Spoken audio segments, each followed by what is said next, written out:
कौन है बाहुबली को क्यों मारा, ये प्रश्न तो देश में बहुत हुआ।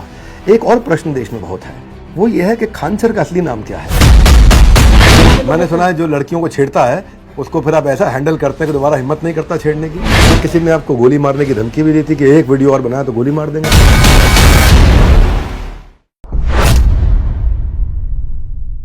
हाँ जी, स्वागत है आपका। मैं Vivek Bindra, founder and CEO बड़ाबिजनेस.com। भाई लोगों, लाइफ अपने आप में एक एग्जामिनेशन हॉल है। हर दिन एक नया टेस्ट, नई चुनौती का माहौल है। हर दिन एक नया टेस्ट, नई चुनौती का माहौल है। लेकिन जो लोग अपनी जिंदगी का क्वेश्चन पेपर बनाते हैं, उनके जवाब सारी दुनिया के लिए एक पावरफुल लेसन बन जाते हैं। नमस्कार, आज फिर से स्वागत करूंगा और आपको नहीं मिलाऊंगा मैं किससे मिलवाने जा रहा हूं, क्योंकि पहले मैं उनके बारे में बताऊंगा। ऐसे लोग जो भारत को बड़ा भारत बनाते हैं, उन्हीं की कहानी हम आप तक पहुंचाते हैं। हमने जब बड़ा भारत की शुरुआत करी थी तो सुपर 30 के गुरु हमारे यहां आए थे, जिनको आप सब जानते हैं। आज लैंडमार्क 25वां एपिसोड और हमारे मेहमान वो गुरु नहीं है, वो गुरुकुल है। गुरुकुल भी है, गुरुकुल भी है। आजकल के बच्चों को बड़ा कूल बनना पसंद है।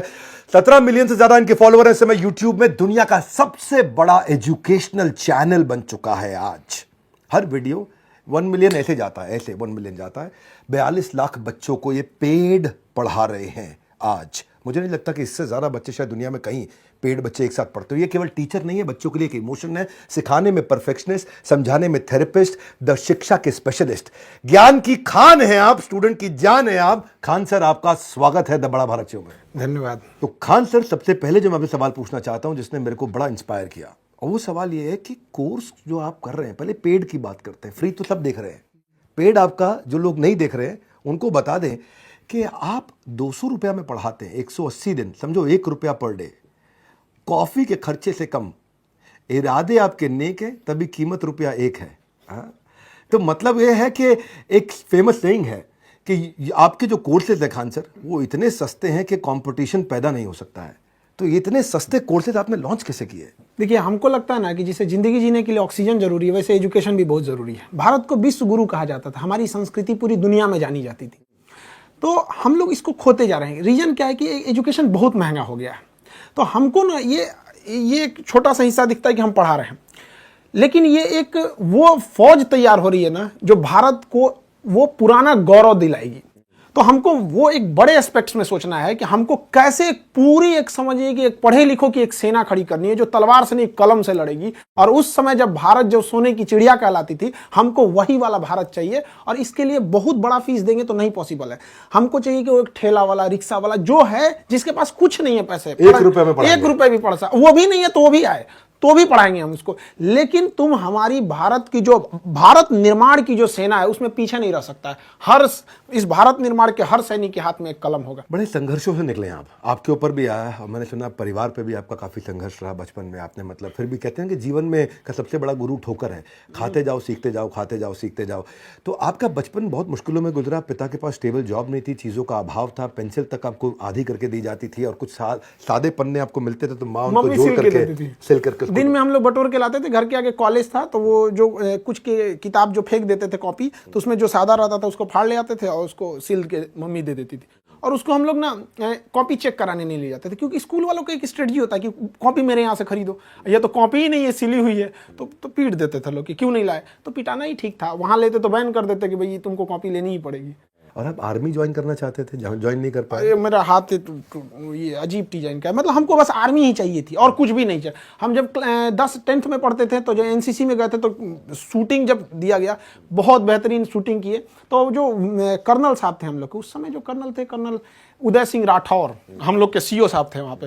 वो बुलाए, करेगा क्या तू आगे? आर्मी वालों की भाषा ही बहुत स्टिक होती है, तो हम उन्हीं को देख के कहें कि यही बनना है हमको। तो बाद में एनडीए वगैरह जाना था, तो काफ़ी मेडिकल टर्म्स उसके हार्ड होते हैं, तो वहाँ सक्सेस नहीं हो पाया इनमें।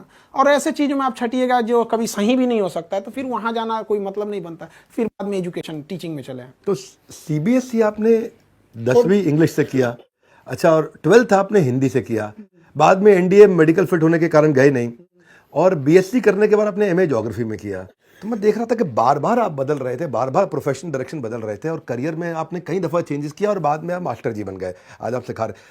लेकिन आज 25 साल से उम्र के कई कम उम्र के बच्चे हैं, आप अपने अनुभव से उनको क्या कहना चाहेंगे कि वो अपना करियर कैसे चूज करें? सबसे बड़ा चीज हम एक चीज कहेंगे ना, जो चीज कर सकते हैं ना वही करना चाहिए। कई लड़कों को देखते हैं उनका दिमाग माइंडसेट बिजनेस का है, जबरदस्ती घुसे जा रहे हैं इधर में, वो भी सही बात नहीं है। अब किसी का बिजनेस में घुसार दिए, उसको पढ़ने का शौक है, तो पहले उनको पता होना चाहिए। हमको पता था कि अगर हम इंग्लिश मीडियम में रह गए रहते तो कुछ नहीं कर पाते। हम सीबीएसई तो मजाक के हिसाब से बोल देते हैं कि सीबीएसई अदरवाइज हमको ना वहाँ 10% समझ में आता था, बट स्टैंडर्ड एकदम बढ़िया टाई वगैरह सब रहता था। पर शुरुआत में आपने एक बच्चे से शुरू किया था पढ़ाना, और वो बच्चा बहुत निकम्मा था हमने सुना, और बाद में वो बच्चा क्लास में टॉप करने लगा। बड़ा भारत शो में हमने कई शिक्षक बुलाए, हमने अलग पांडे जी बुलाए, आनंद सर बुलाए, अमन धत्तरवाल और आज खान सर हमारे साथ में हैं। तो कठिन सब्जेक्ट भी लोग आसान कर रहे हैं, ये वो सारे टीचर्स हैं, और आप भी कठिन सब्जेक्ट को बहुत आसान करते हैं। पर दूसरी तरफ स्कूल कॉलेज में आज भी रट्टे की बातचीत हो रही है, भले टॉपिक समझ में आए ना आए। तो आपको क्या लगता है, क्या कमी है एजुकेशन सिस्टम में? आपको आज एजुकेशन सिस्टम समझाना है मुझे, एक लाइन में अगर आप ये समझाएं कि एजुकेशन सिस्टम में ये कमी दूर होनी चाहिए, बहुत जरूरी है, क्योंकि शिक्षक ये ठीक से नहीं समझ रहे हैं। तो शिक्षक के बारे में क्या कहना चाहेंगे? देखिए, शिक्षा से आप रोजगार पा सकते हैं, बट ये रोजगार का अवसर नहीं होना चाहिए। आपके अंदर वो क्वालिटी है कि आप शिक्षक बन सकते हैं तो ही जाइए, प्लीज। हम सबसे कहते हैं, आप पैसे के लिए जा रहे हैं तो ये आप भविष्य के साथ खेल रहे हैं, बच्चों के भविष्य के साथ नहीं, इस देश के भविष्य के साथ। ये देश एक ट्रेन है जिसके चक्के के रूप में वो विद्यार्थी है जो अपने घरों में बैठा हुआ है, आप उसके साथ नहीं खेलो। आपको वो पैशन होना चाहिए। आपका 10 काम छोड़ के अगर आपको लगे कि नहीं, अगर बोला जाए कि अगर आपको आज लास्ट डेट है तो आपको ये होना चाहिए कि जो चीज जाने है उसको धड़ल्ले से फेंक दीजिए स्टूडेंट के पास, जाओ भाई अब जा रहे। तो ये डेडिकेशन होना चाहिए वहां पे। पैसे के लिए होगा तो ये क्वालिटी गिरेगी। है मैं असल में टीचर्स के लिए काम करने का प्रयास कर रहा हूँ कि मैं एक, इस बार जो शिक्षक दिवस आ रहा है, टीचर डे, तो मैं आज सबको ये बताना चाहता हूँ कि मैं एक फ्री वेबिनार करने जा रहा हूँ सबके लिए, ट्रेन द ट्रेनर टीचरप्रेन्योरशिप। और ये मेरा एक और गिनीज वर्ल्ड रिकॉर्ड अटेम्प्ट होगा। ये मेरा एक वेबिनार रहने वाला है, और मैं बिल्कुल अफोर्डेबल करता हूँ, एक्सेसिबल करता हूँ, लेकिन आज फ्री करने जा रहा हूँ। तो जितने भी शिक्षक लोग हैं वो सीखना चाहते हैं, तो मैंने कई मेथोडोलॉजीज, वो सारी मेथोडोलॉजीज जिसमें public speaking, videopreneur, train the trainer, वो आकर के फ्री में अटेंड करिए, उसका फायदा उठाइए। उसमें कोई कमर्शियल चार्ज नहीं, मेरे यूट्यूब पे होने वाला 4 तारीख को, शिक्षक दिवस से एक दिन पहले, क्योंकि उस दिन संडे है, दोपहर 12 बजे होगा, आइएगा। और खान सर मैं आपको भी इन्वाइट करूंगा कि आप भी अपने टीचर्स को बोलिए कि वो आए, अटेंड करें, क्योंकि आपके साथ और भी बहुत टीचर जुड़ते चले जा रहे हैं। एक्चुअली ये जो आप प्रोग्राम वाला बात कर रहे थे, हम आपका एक छोटा सा वीडियो हम आपने लगभग 3-4 साल पहले देखे थे। आप शायद किसी गार्डन में आप मोबाइल से बना रहे थे। वो वीडियो आपने बोले थे कि आज आपका वो एंटरप्रेन्योरशिप और बिजनेस के मामले में दुनिया में सबसे आगे आपका चैनल चला गया था।